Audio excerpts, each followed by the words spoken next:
उसके पड़ोस में एक नई लड़की शादी होकर आ गई, पढ़ी लिखी लड़की थी, समझदार थी, दूसरों को भी समझदारी का उपदेश देती थी, काम बतावत थी, सास ससुरे को भी काम बताने में नहीं हिचक थी। और एक कुदरती लक्षण होता है नारी में कि सबसे प्यार करे, अपने पति से भी प्यार करे, लेकिन उसके ऊपर सबसे ज्यादा अपना अधिकार मानती है, ये कुदरती नियम है। तो उसको तो वो बेचारी इतना सम्मान नहीं देती थी, क्योंकि उसे अपनी पढ़ाई लिखाई पे गुरूर था। पढ़ाई लिखाई जो है वो अकलमंदी के लिए होती है, न कि चतुराई के लिए, न कि शैतानी के लिए। पढ़ाई लिखाई से जो है आप अच्छे काम करिए, बुद्धिमत्ता के काम करिए, परिवार को सुधारने का काम करिए, प्यार से बोलने का काम करिए पढ़ाई। तो वो जो नई लड़की आई शादी होके, तो वो अपने घर में अपना खुद भी काम करती थी। वो ऐसे घर में ब्याई गई, उस टाइम की कथा संत महात्माओं ने लिखी कि जो खेती बाड़ी का काम करते थे, वो भी बेचारी लगी रहती थी। तो जो वो माता जी 80 साल की उम्र में रोज सत्संग में जाती, दरवाजे के सामने से रोज उसे देखती थी। एक दिन देखा, 2 दिन देखा, 3 दिन देखा, लेकिन जब बहू जो थी नए जमाने की थी, उससे वो बात पची नहीं। उसने सोचा मुझे खाली घूमे रोज की रोज नहीं कितनी करते, क्योंकि वो अपनों को नहीं बख्शत थी। तो उन्होंने देखा यह बुढ़िया रोज आना जा खाना। तो एक दिन बुढ़िया को उसने कहा, माता जी ठहरिए। हाँ बेटी के बात थी, तू रोज जा रही है, कहाँ जा करे तू रोज की रोज? बोली बेटी मैं सत्संग में जा रही हूँ। सत्संग में? क्योंकि वो अब वो नई लड़की कह रही है कि सत्संग के हो, ये विषय ये समझाओ। 40 साल लोग बुढ़िया की भी समझ में नहीं आता सत्संग हो गई, बच्चा ही कहने लगी बेटी नू तो बताया नहीं जाने का। बोला फिर कैसे बताया जा रहा?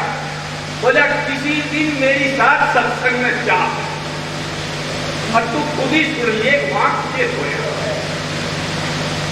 तो वो एक दिन कहने लगे अच्छा माता जी आज तो चलू नहीं मैं, आज तो बहुत काम है, मैं कल के हिस्से का काम जल्दी निपटाकर तेरी इंतजार करूंगी, तेरे साथ चलू।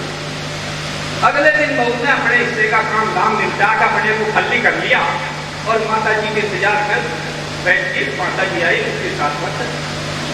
तो जैसे ही सत्संग में पहुंचे, माता जी के साथ में सत्संग में पहुंची, जाकर सत्संग में बैठ के संत महात्मा प्रचार कर रहे हैं। देखिए हम जिस चीज को जंगल में ढूंढते फिरते हैं वो हमारे घर में ही। कबीरदास जी कहते हैं मोको कांबर ढूंढे बंदे में तो तेरे पास में, नामा मंदिर नामा मस्जिद ना काशी कैलाश में। ना मैं मंदिर में रहता, ना मैं काशी में रहता, ना मैं कैलाश में रहता। अरे जब मैं तेरे घर में रहता हूँ, तेरे पास रहता हूँ, तेरे प्यार मोहब्बत में रहता हूँ, और प्यार मोहब्बत तू करता नहीं तो फिर प्यार मोहब्बत कर मैं तेरे पास करता। तू अपनों के सेवा नहीं करता, अपने सास ससुर की सेवा नहीं करती, अपने माता पिता की सेवा नहीं करते, उनकी बात नहीं सुनते, तो तेरा तो यहाँ भी नरक है, वहां तो तुझे नरक मिले ही मिलेगा। तूने तो यहाँ भी अपने जीवन को नरक बना दिया, कोई सुख न उठाया इस मनुष्य जीवन पाने का। बहू ने जब ये बात सुनी, सत्संग से निकल के बाहर चलिए, बुढ़िया तो बच्ची रह गई, लेकिन वो लड़की जो नए जमाने की थी वो सत्संग से बाहर चली आई और बाहर आके सोचने लगी। महाराज जी ने जो ये बात कही, तेरे अंदर तो एक भी नहीं है, तू तो सारे परिवार को तल्लक है, पति को कुछ समझती नहीं, सास की कभी सेवा नहीं की, उसे भी काम बतावे, दूसरे को जो है उसे भी काम बताते शक्ति नहीं है, देवर जेठ को गिनती में अपने ऊपर गलानी हुई, अपने ऊपर नफरत आई और अब उस नफरत को लेकर अपने घर चली गई। दुनिया जो थी वो अब जब अपने घर आ गई, अपने घर आकर किसी से बोलना बंद कर दिया, यानी कि बोलने का मतलब ये नहीं कि पैर बांध दिया, यानी कि काम बताना बंद कर दिया। उनके हिस्से अपने हिस्से का तो कर ही थी, उनके हिस्से का भी करना शुरू कर दिया और अपने ऊपर ये महसूस किया कि नहीं तू बहुत करड़ी बोल रही, गलत बोल रही, ठीक है तू ठीक बोल रही, लेकिन करड़ा बोलना कहाँ का ठीक बोलना है। तो जैसे ही उसने अपना काम धाम निपटाया और अपने पति के हिस्से का भी काम निपटाया, उनका खेत क्यार का काम था, जैसे ही वो खेत में से आए वह कहने लगी जी ऐसा करो कि इन बैलों को तो मैं बांध दूंगी और तुम जो है वो पटरे पर गर्म पानी रखा, वहां जाकर नहाइए, दूसरे कपड़े बदलिए। उसने देखा भाई खेत में आकर तुरी चांदनी करा था, तुरी के ऊपर पूरा करता था, आज तो सारा काम नहीं बन रहा भाई, साफ सुथरा हो गया। और आज तो ये कहेगी भाई तू जाकर वहां नहा ले, धो ले, दूसरे कपड़े पहन ले। उसे अफसोस हुआ उस चीज का, क्योंकि चीजों में बदलाव नजर नहीं आ रहा था, वो बदलाव नजर आया। खैर उसने ऐसा किया, नहाया धोया, जाकर वो बैठ गया, कट पर आसन लगा दिया उसके लिए, और वो उसे खाना खिला रही है, पंखा झल रही है, और वो महसूस कर रहा कि इसके अंदर ये बदलाव कहां से आया, ये बदलाव कहां से आया।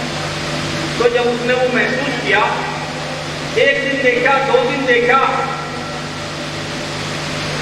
ससुर सास और ससुर भी दोनों बदलाने तो होके किसी ने कुछ करवा दिया, तो होके किसी ने कुछ करवा दिया कि है।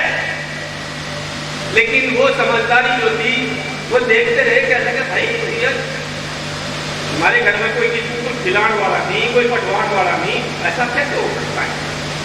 तीसरे दिन वह बुढ़िया फिर आ गई, जोड़ती रोज सत्संग में जाकर, वह कहने लगी बेटी सत्संग में ना डालती। बोले माई मैं तो डालती नहीं, पर तुम बता भैया कितने दिन में होगी सत्संग में जाती है। बोली बेटी जब मैं 18-20 साल की थी मेरा ब्याह हो गया, 30-35 साल की उम्र में ये बच्चे हो गए 2-3, 35-40 साल की उम्र में उन्होंने अपना काम संभाल लिया। मैं 40-45 साल था, 80 साल की हो रही, 30-35 साल हो गए, मैं सत्संग में जा रही हूँ। बोली अच्छा हाँ। बोली माई 35 साल हो गए सत्संग में जाते ही कुछ मिला। बोला मिलता के बेटी खाने को हलवा मिले, अब जब गेहूं भी चलू गली में कुछ चलो नहीं गेहूं चले, कोई साथ नहीं बतावे, कोई साथ भी बतावे, कोई साथ बतावे, कोई महात्मा नहीं बतावे, और बस उनको खाने को हलवा मिली है वो मिलना ही है। तो तेरे से सब दिन नु ही गई, कहना सुमरिया ना हरि नाम सब दिन बंदे ही गए। उस चीज की जानकारी ना कहीं जो मनुष्य जीवन पाया है कितना कीमती है क्यों। बोली माई तेरा तो मुझे पता नहीं, लेकिन मैं 1 मिनट सत्संग में रही, अगर यह 1 मिनट भी मेरे पर सारी जिंदगी में समझा तो मेरे तो जिंदगी यही सफल हो गई। यह है वो सतनाम समझना। अपने परिवारों में मिलकर चलिए, अपने बच्चों को सही सीख दीजिए, और अपने आप बच्चे भी जब अपनी माँ को देखेंगे कि मेरी माँ मेरी दादी की सेवा करती है, मेरे पापा की सेवा करती है, मेरे पति की सेवा करते हैं मेरे, तो वे बच्चे भी देख के उसी संस्कार में ढलेंगे। नहीं संस्कार जो है बाजार में नहीं मिलते, संस्कार आपके परिवार में मिलते हैं। जब आप अपने आप को संस्कारित होंगे तो बच्चे खुद संस्कार होंगे। प्यारा बोलिए, मीठा बोलिए, मिलके चलिए, अच्छा भोजन खाइए, साफ सुथरा खाइए, साफ सुथरे कपड़े पहनिए, सलीकेदार कपड़े पहनिए। बेटे छोटे कपड़े मत पहनिए, छोटे कपड़े मत पहनिए, जमाने की होड़ में मत भागिए। अच्छा कपड़ा पहनने से, साधारण कपड़ा पहनने से सुंदरता कम नहीं होती, बल्कि सुंदरता निखरती है। दूसरे ईर्ष्या करते हैं, बोले कितना सुंदर बच्चा है और रहता कितना साधारण है, कितना सादा रहता है। दूसरे लोग तारीफ करें, अपने आप को सादगी में ढालिए, सादा जीवन, उच्च विचार, उस पैमाने पर आप चलिए, आपकी जिंदगी में सुखी सुख होगा, कल्याण ही कल्याण होगा, और आगे आने वाली पीढ़ी भी सुधरे।